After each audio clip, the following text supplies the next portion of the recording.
우문 같은 질문이지만 한번 물어보겠습니다. 영어를 왜 배우려고 하십니까? 영어뿐만이 아니라 우리가 그 무엇을 배우려고 할 때에는 다 그만한 이유가 있습니다. 경제적 능력을 키우기 위한 수단일 수도 있고 그냥 취미일 수도 있습니다. 그런데 일단 배우기로 마음을 먹었을 때에는 자기가 원하는 수준에 도달해야 만족할 텐데 마음 먹은 대로 잘 되지 않는 경우가 많습니다. 원인을 살펴보자면 배울 수 있는 능력과 배우려고 하는 노력의 차이에 있지 않을까요? 배울 수 있는 능력은 선천적으로 타고난 것이므로 노력으로 극복할 수 있는 것은 아니라고 봅니다. 그렇다면 배우려고 하는 노력의 강도가 목표 달성의 성패를 결정한다고 보이는데 저는 조금은 다른 의견을 갖고 있습니다. 요새는 스마트폰에 번역 기능이 있어서 해외여행을 다닐 때 예전에 비해서 큰 불편은 없는 것 같아요. 전에는 해외여행 다닐 때 최소한의 의사소통을 위해 영어를 좀 배워야겠다는 분들도 계셨는데 이젠 그럴 필요가 없어졌네요. 도달하고자 하는 수준을 낮추면 배우는 능력이 좀 모자라도 생각보다 쉽게 목표 달성을 할 수 있습니다. 영어는 누가 배웁니까? 영어가 모국어가 아닌 사람들이 배우고 있죠. 그럼 왜 배우나요? 지금 세상은 영어를 사용하고 있는 나라가 제일 힘이 세기 때문입니다. 이 세상은 이성보다는 힘이 지배합니다.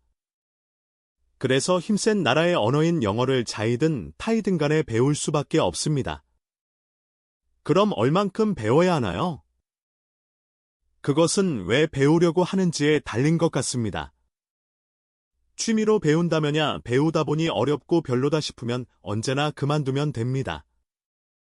문제는 취미가 아니고 꼭 영어를 배워야 하는데 자기가 원하는 수준에 도달할 능력이 부족할 때입니다. 능력이 부족하면 노력으로 채워야 합니다. 그런데 노력을 쏟아야 하는 것을 알면서도 잘 안 됩니다. 저는 학교 다닐 때 방학이 시작되면 근사한 계획표를 작성하고 방학을 알차게 보낼 거라고 매번 시도해 보았지만 매번 실패했습니다. 계획표에 있는 것보다 다른 것들에 마음이 뺏기기 때문이라 생각합니다. 부족함을 메꿔줄 수 있는 게 두 가지가 있다고 봅니다. 하나는 재미이고 다른 하나는 방법입니다. 요새는 K-팝의 인기로 한국어를 배우려는 사람들이 많아요. 정말로 격세지감이지요. 10년 전, 20년 전에 우리 한국어가 이렇게 인기를 끌 줄 누가 생각이나 했겠어요. K-팝이나 K-드라마에 빠져서 인터넷으로 한국 드라마를 계속 보다가 한국어를 잘 하게 됐다는 사람들을 보면서 재미가 성과를 올리는 중요한 요소임을 다시 한번 깨닫게 됩니다. 그리고 재미 못지않게 성과를 결정하는 요소 중에서 방법도 우리가 한번 생각해 봐야 합니다. 제 경험을 말할까요?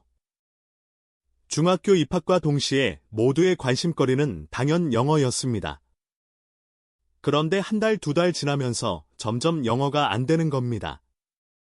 자꾸 외워야 할 영어 단어는 많아지고 일일이 사전 찾는 것도 귀찮아지고 그럴 즈음 학교 정문 앞에 우리들의 고민을 해결해줄 좌판 아저씨들이 등교 시간 전에 물건들을 파는데 우리가 배우는 영어 교과서를 그대로 다 해석해주고 영어 단어도 전부 설명해주는 참고서 같은 책을 팔더라고요.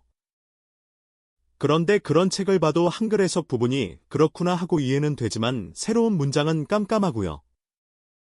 그러다 중학교 2학년이 되니까 반 친구가 영문법을 알아야 한다고 책을 하나 알려주어서 그 책을 사서 읽는데 이틀 정도 읽다가 포기했습니다. 첫 장에서 명사를 설명하는데 무슨 놈의 명사가 그렇게 많은지 질렸습니다. 그러다 보니 고등학교 1학년이 되었는데 안 되겠다 싶어서 메들리가 지은 삼위일체 영문법을 사서 정말로 억지로 참아가며 두 달에 걸쳐 한번 읽어봤습니다. 그리고 고2 때는 그 어렵다던 정통 종합영어도 읽어봤습니다.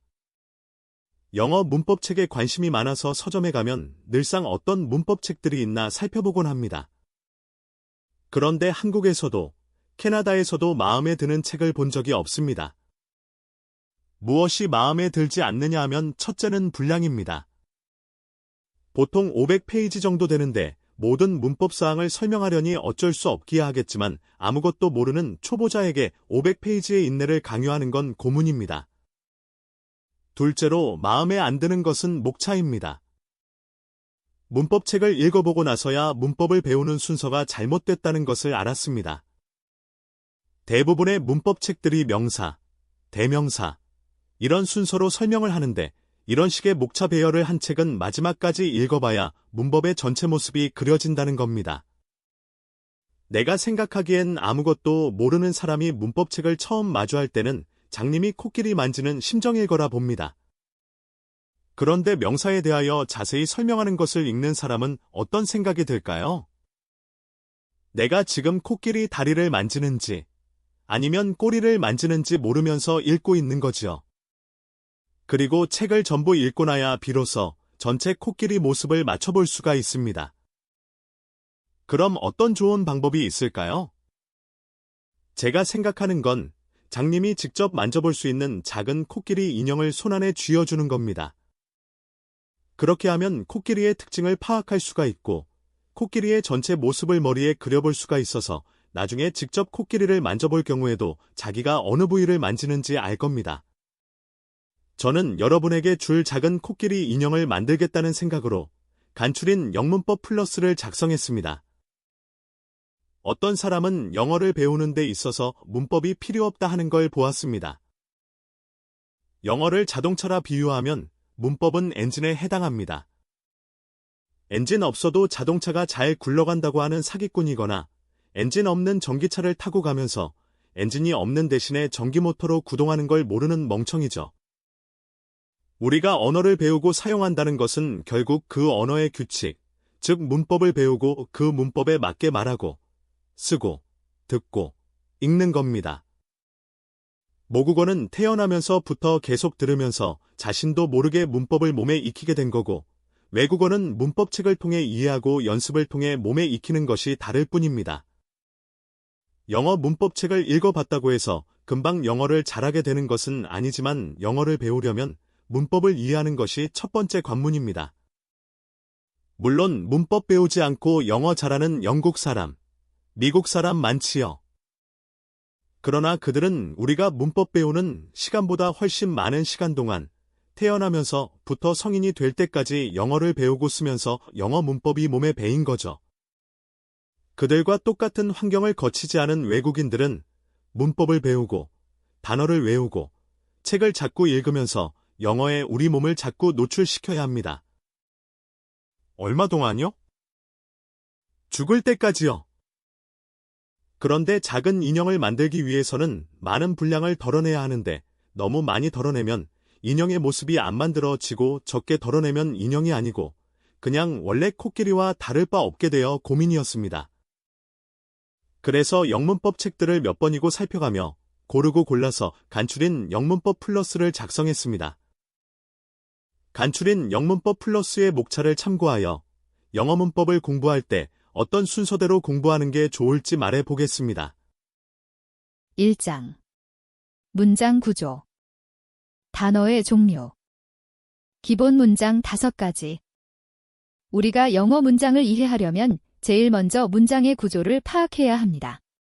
문장을 이루는 단어들은 어떤 것들이 있는지, 그 단어를 이용해 문장을 구성할 때 각 요소는 무엇이고 역할은 무엇인지 알아야 합니다.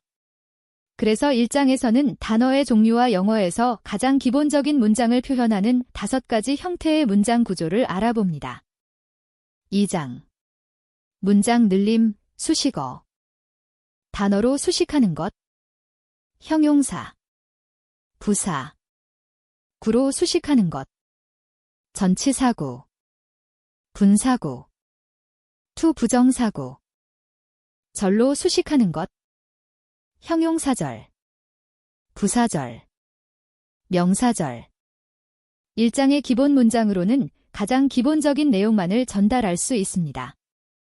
그러므로 내용을 자세히 설명하거나 보충하려면 이러저러한 수식어를 덧붙일 수밖에 없습니다.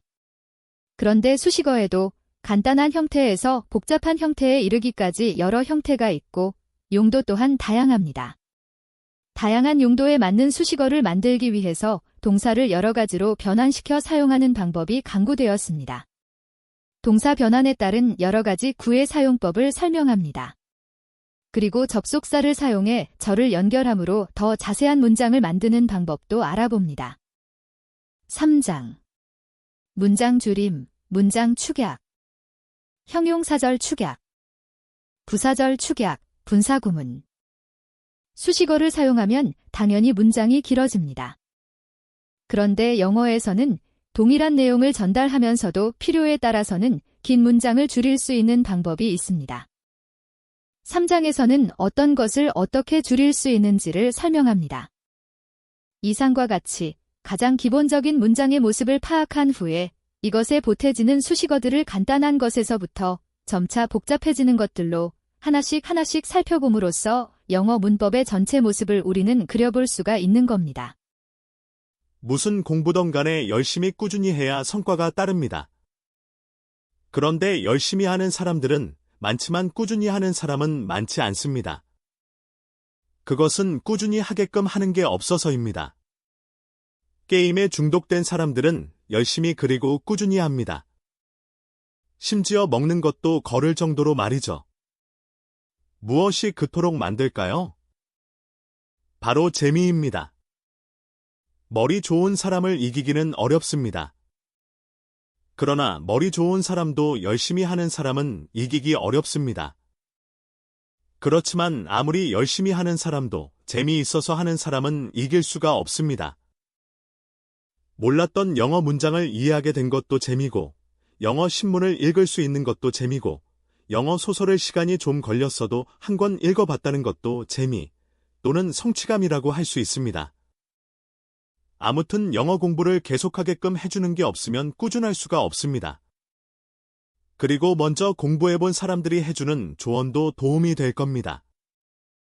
고등학교 2학년 때 저희 담임 선생님이 수학 선생님이셨는데 선생은 다음과 같이 정의된다고 하셨습니다. 선생, 이퀄, 학생, 플러스 10years 플러스 10페이지 플러스 10cm. 즉, 선생은 학생보다 10년 먼저 태어나서 10페이지 먼저 읽어보고 10cm의 교단 위에 서 있는 것뿐이라고.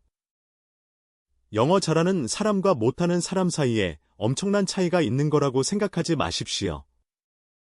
잘하는 사람은 단지 먼저 공부한 것뿐입니다. 다시 한번 말씀드리자면 왜 영어를 공부하려고 하는지 자신에게 묻고 분명한 이유가 있는 사람만 영어를 공부하세요. 그저 공부해두면 좋을 것 같다 공부하는 식이면 무슨 공부든 간에 실패하고 시간만 낭비합니다.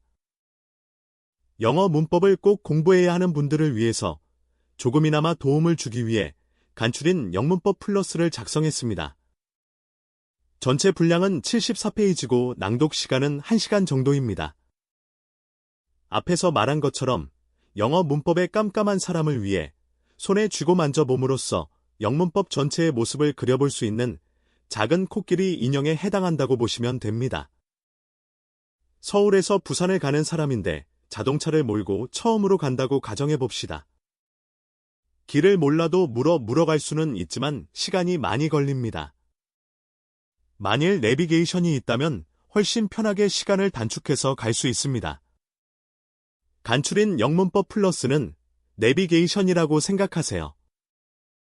그런데 분명한 것은 내비게이션이 있다 손쳐도 여러분이 직접 자동차를 몰고 가야지만 목적지에 도달할 수 있다는 겁니다.